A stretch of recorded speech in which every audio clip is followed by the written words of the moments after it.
Welcome to Timeball Games. I'm ELD, here to ask you for help in growing the channel. When we reach 2,500 subscribers, I'm going to be giving away a custom leather playmat to one lucky subscriber. So be sure to like and subscribe. Welcome to Fast Effect Double Speed Magic the Gathering from ELD's Timeball Games in Bellingham, Mass. Here I'm actually on camera playing Cephalid Breakfast versus Corey in a brew that he has titled Unified Legacy. I believe he's just got a bunch of the best cards in the format kind of jammed in here with Delver of Secrets. And we'll see how this plays out against this potential turn 2 combo deck. Fatal Push, a dangerous card. Able to kill most of the combo.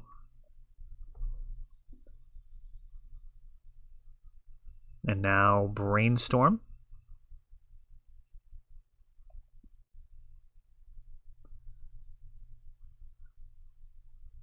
Underground Sea into a Cabal Therapy.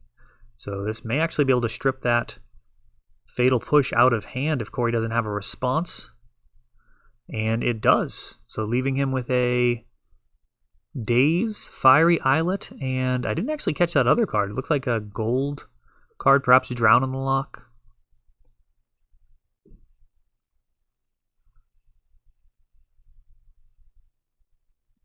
Thinking about just jamming into Daze there. Thinking better of it.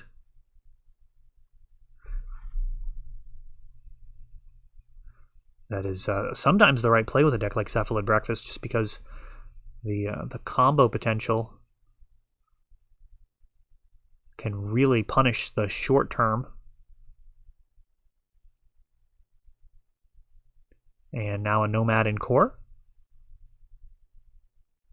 And an Aether Vial. So just Daze. Fiery Islet being sacked. Delver of Secrets. An excellent start for most Delver decks, but this combo is coming together. And right now, no amount of counter spells likely to be helpful against this Aether Vial if Breakfast does play the slow roll.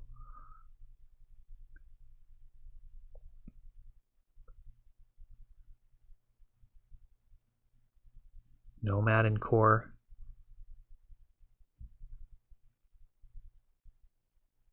Allows for instant speed targeting.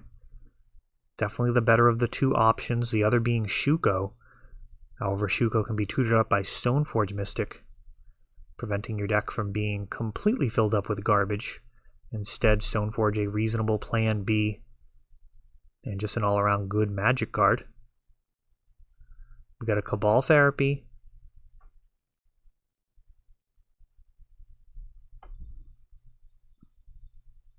Clearing the mystery card out of Corey's hand. 3 more damage comes in.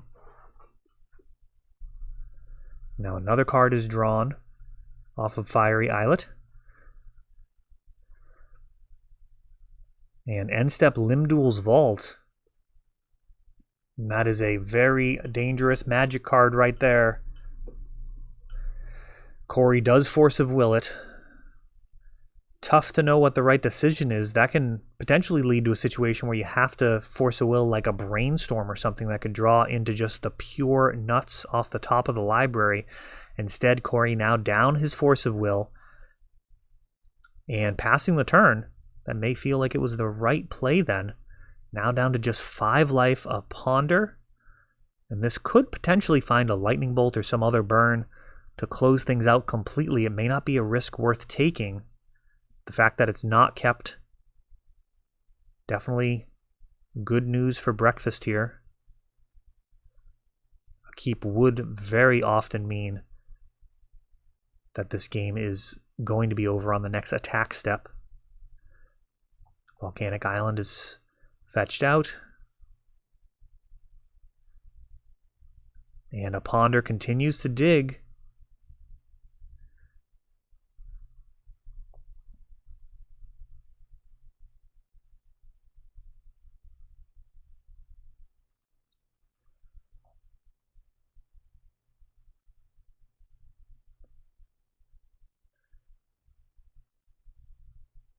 Really mulling this one over.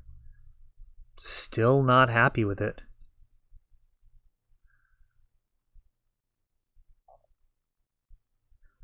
And another card drawn off the top. Saw a splash of blue there.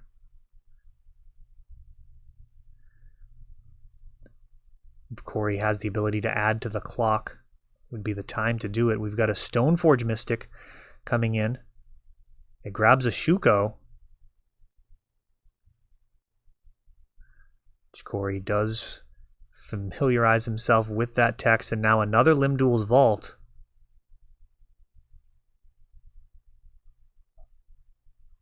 And if Corey has no way of stopping anything moving forward, this is actually going to be a wrap as long as there's enough life left to find a Cephalid Illusionist.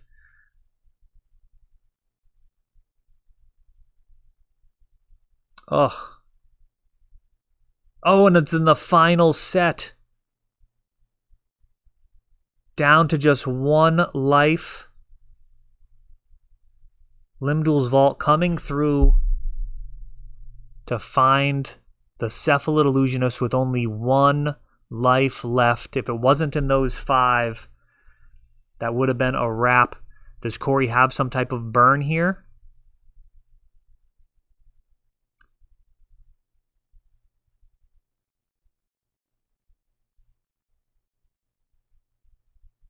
A Brainstorm digging one last time for some type of burn. And there's a Lightning Bolt. And it's dazed. Shuko comes in. Cephalid Illusionist. And just like that, Corey finds himself tapped out and falling victim to this ridiculous combo. As cards start to enter the graveyard, all of these Narcomoeba is going to enter, allowing for some Cabal therapy and getting a clearer picture of what Corey's attempting to do with his list. It looks like just a bunch of good stuff. Kind of a Grixis Delver build. Another Narcomoeba. And maybe somewhere in between Control and Aggro. Dread Return, sacrificing the 3 Narcomoebas. There's the Thassa's Oracle. And that is a wrap as Corey just finds himself with just not enough mana to get that crucial spell to resolve. Of course, he wouldn't have had that spell if he didn't spend all the mana digging. So what an interesting end sequence there. Looks like he actually had some removal in his hand, so that is a tough thing to navigate. It's hard to play against combo. You never really know exactly what the right play is. And Cephalid Illusionist is not obvious what the best lines are versus this deck. How quickly you should play. Trying to get them out of there as quick as possible versus trying to control the deck. It's not the easiest thing to control. Aether Vial is a very difficult card to deal with. And in the sideboard, it actually has access to Grand Abolisher, which is just an absolute haymaker of a Magic card. I've played against opponents that have a fistful of counters, and just on my turn, activate Vial, and they're totally fine with it. They just want to see where things go. They've got some removal, they've got some counters, they see a Grand Abolisher, and they can't do anything for the rest of the game. It shows up, they can't play spells on my turn, and my turn will be the rest of the game very often when you're vialing that guy in. You're not usually going to waste him on anything other than a victory. So Cephalid Illusionist is in good company. He's got a lot of buddies to show up and help him get the job done. All right, we've got some mulling that we skipped over there. And it looks like a 5-card hand for breakfast, which will be on the draw. Basic Island into Delver, an ideal start here for Corey. And a Ponder, which gets dazed. Clears that out of the way. Breakfast, of course, also plays dazed, as we saw at the finale of last game. Now fetching again. 4 cards in hand left for Corey. And a Stoneforge Mystic prompts a brainstorm. And this may merit a force of will, though that'll really cripple Corey's hand. Delver flips. Stoneforge resolving, grab the Batterskull. Corey will need a plan for that card. It will actually beat his deck all on its own if left unchecked.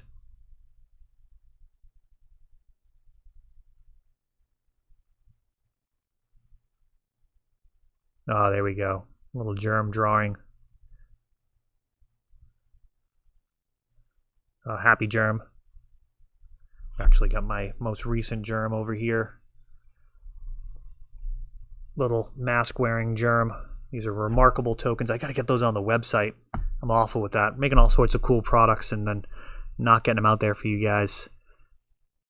That is absolutely the wrong play.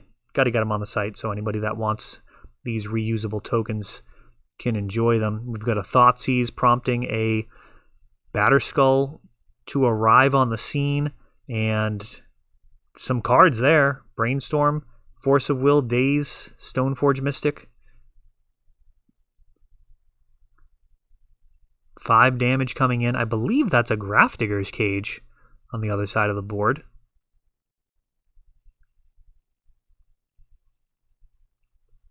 Stoneforge might as well. Let's see what this grabs. It'll either be Shuko or Umezawa's Jite. It ends up being Shuko. That'll add a little bit of extra lifelink and also threatens the combo.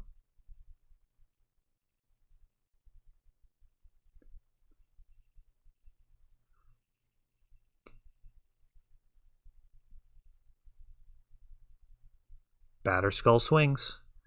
Snapcaster hops in. It's probably fine.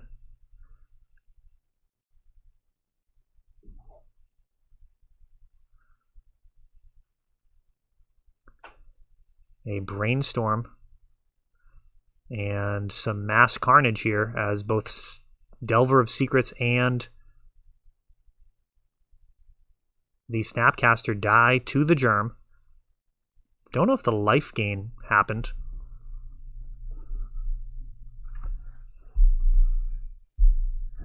Brainstorm now 1 mana open. And there's a clock on board. I mean, these 3 creatures combine to make kind of a Delver of Secrets. Shuko, actually even better than that. Now it's 4 damage. So this is a 3-turn clock. It's not a pretty 3-turn clock, but it will get there if Corey doesn't have some type of answer. So the ball is now in his court. And that does take a lot of the pressure off of the combo side of the deck. I mean, if they're digging for answers to what's on board, it's unlikely they'll have answers to your combo. And just like that, he doesn't have an answer on board. He's got plenty for the combo. It's really tough to have both. And Cephalid Breakfast gets there with a bunch of 1-power creatures there, kind of assemble its own threat versus a pile of, probably objectively much better cards. That is all for this one, but don't worry, there is a lot more. You can check out our older videos, and we're always putting out new videos from ELD's Time Vault Games in Bellingham, Massachusetts. If you want to help the channel, of course, you can like, subscribe, share, tap that notification bell so you can know the next time our new videos come out. Thanks for watching.